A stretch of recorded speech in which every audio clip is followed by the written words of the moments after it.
अस्सलाम वालेकुम। उम्मीद करता हूँ आप सब खैरियत से होंगे। आज जो है इंग्लिश करेक्शन में हम रूल नंबर 5 पढ़ेंगे।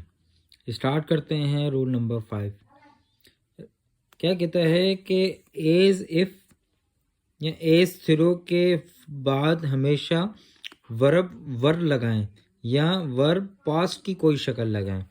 हमारे पास सेंटेंस कोई दिया हुआ है, अगर कहीं पे एज इफ़ आ जाए या एज थ्रो आ जाए तो उसके बाद हमेशा वर्ब लगाएं या वर्ब पास्ट की कोई शक्ल लगाएं। एग्जाम्पल हम जो है पढ़ेंगे तो हमें समझ में आ जाएगा।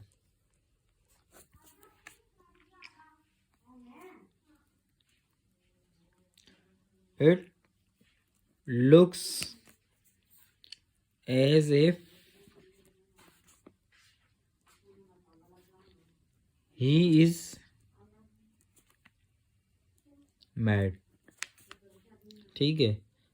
It looks as if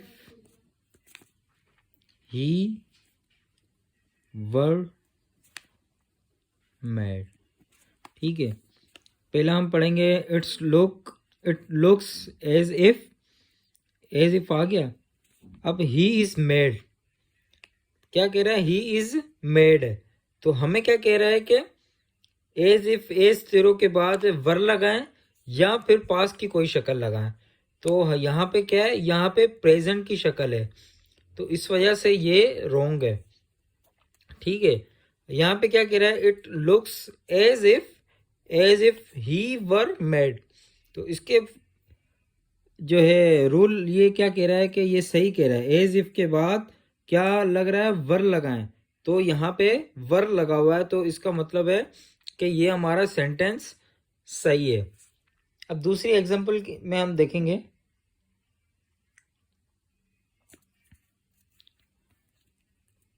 it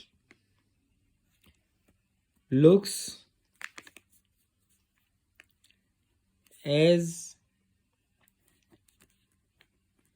if he eats stale bird। ठीक है। दूसरा भी हम सेंटेंस लिख लेते हैं। It looks as if he ate stale bird. ठीक है। हमने रूल नंबर पढ़ा था कि यहाँ पे क्या कह रहा है? इट लुक्स एज इफ के बाद क्या लग रहा है?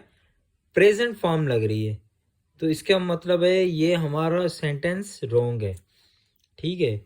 अब यहाँ पे क्या कह रहा है? It looks as if he ate. ठीक है। अब जो है रूल क्या कह रहा है कि वर्ब पास्ट की कोई शक्ल लगाएं। ठीक है। यहाँ पे पास्ट की कोई शक्ल लगी हुई है, तो ये हमारा सेंटेंस सही है। ठीक है। ये हमने 2 एग्जाम्पल भी इसकी पढ़ी और आपको अच्छी तरह समझ में आ गई होगी। उम्मीद करता हूँ आपको ये वीडियो बहुत अच्छी लगी होगी।